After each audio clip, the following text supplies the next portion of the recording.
Senator Alex Padilla. I have questions for the Secretary, because the fact of the matter is a half a dozen violent criminals that you're rotating on your...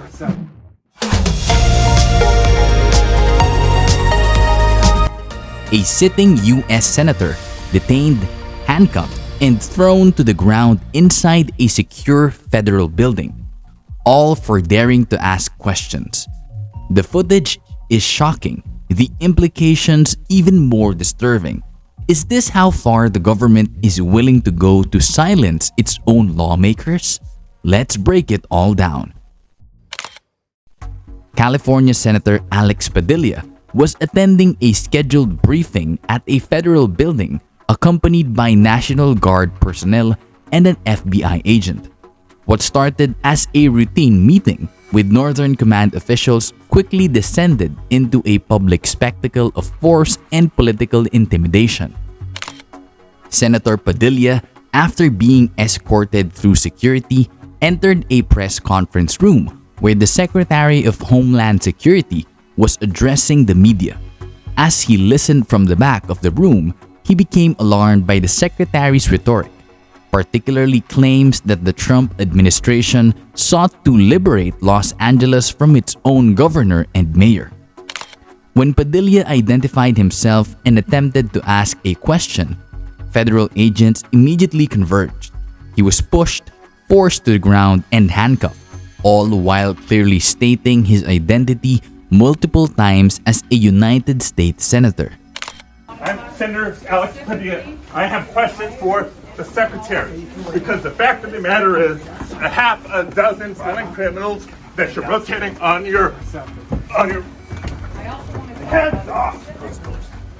How many of our ICE agents have been doxxed for doing their duty? How they have been targeted? The images are now circulating across media platforms, raising deep concerns about the abuse of federal authority, political retaliation, and violations of constitutional protections even for elected officials.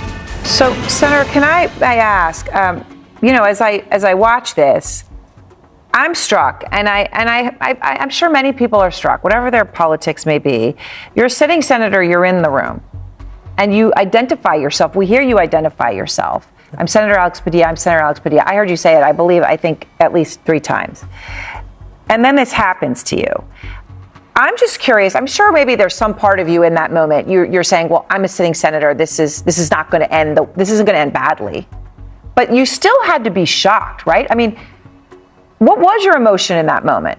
I mean, there's not a position that you would have ever expected to find yourself in a press conference, suddenly being tackled and wrestled and thrown to the ground and had handcuffs put on you. Look, it took some restraint. Growing up where I grew up and how I grew up, Aaron, trust me, it's not easy when you may be pushed around like that by a law enforcement official to have that restraint, because it's a physical reaction. But you know that if you don't oblige, it can escalate even more so. So I think I was very, very restrained with everything that happened there. Flash forward to now, I'm getting walked down a hall in handcuffs, not being told where we're going. Are they escorting me outside? I don't know. Am I taken to a detention facility? I don't know. It's probably not to another conference room to, go await the briefing, which never happened, by the way. After this all went down, the very folks I was supposed to meet with just said, no briefing after all. So, it saddens me, not just my kids that are watching this, and I've had to talk them through what happened and what it means and why I do what I do, but so many kids around the country seeing an administration that puts United States senators in handcuffs. This is not normal. We cannot treat it as normal. No, it's not normal. In a later interview, the Homeland Security Secretary defended the agent's actions, falsely claiming that Padilla lunged toward the podium and failed to identify himself. This man burst into the room, started lunging towards the podium, interrupting me and elevating his voice, and was stopped, did not identify himself, and was removed from the room. He didn't say who he was until he was already had been lunging forward, and people were trying to detain him for quite a period of time. Padilla immediately pushed back, labeling the secretary's version lies, lies, lies. So That's what she said. I don't know whether that was before or after you spoke to her. She said you had a great conversation. What can you share about that conversation? Would you agree it was great? Well, first of all, from the interview, of course, lies, lies, lies. We've already established I did not barge into the room. I wasn't lunging at her or anybody. And yes, I identified myself. So when the cuffs came off, they offered a meeting with the secretary. And Aaron, look, I'm just trying to do my job as a senator. You know, when we ask questions in committee and don't get answers, okay, let's try another approach. We send formal letters, whether it's on my behalf or on behalf of so many of my colleagues requesting information as to what the heck they're doing. They're not responded to. And so, yes, when I had a potential audience with the secretary, I took it. Sadly, still not forthcoming with any sort of data or details, because here's the problem. Any apology? Any apology for what happened to you? You would think, you would hope that that's how the meeting would have started, but no apology, no acknowledgement whatsoever. But it's the Trump administration, so I'm not holding my breath for decency, decorum, or manners here. Padilla says that this incident is not just about his treatment, but a chilling example of how federal power may be used against average Americans, immigrants, and peaceful protesters across the country.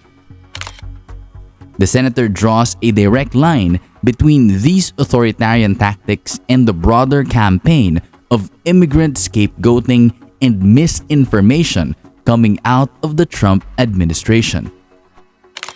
The Department of Homeland Security's official X, or formerly Twitter, account even posted disturbing calls for citizens to report so-called foreign invaders to ICE, an eerie echo of state-sponsored targeting and intimidation. Padilla points to this messaging as part of a larger authoritarian slide, demonizing immigrants, bypassing due process, and empowering federal agencies to carry out unchecked mass detentions. This administration's growing pattern of using force, disinformation, and political spectacle to distract from domestic policy failures has left many deeply alarmed. Trump and his entire administration are great at misinformation and disinformation, at causing chaos, at causing division. Where is this going? It's going to keep getting worse. This is how authoritarianism happens unless and until the people speak up and push back. And so that's why you've seen so many protesters, vast majority peaceful protesters, not just in and around Los Angeles this last week, but increasingly in other cities.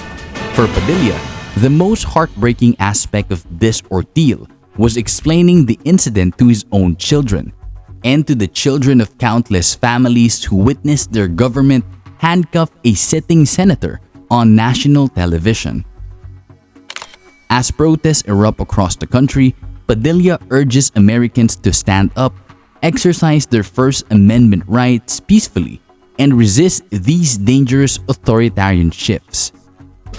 So we have to continue to exercise our First Amendment rights, keep it peaceful. Violence is not tolerated. Violence is not condoned.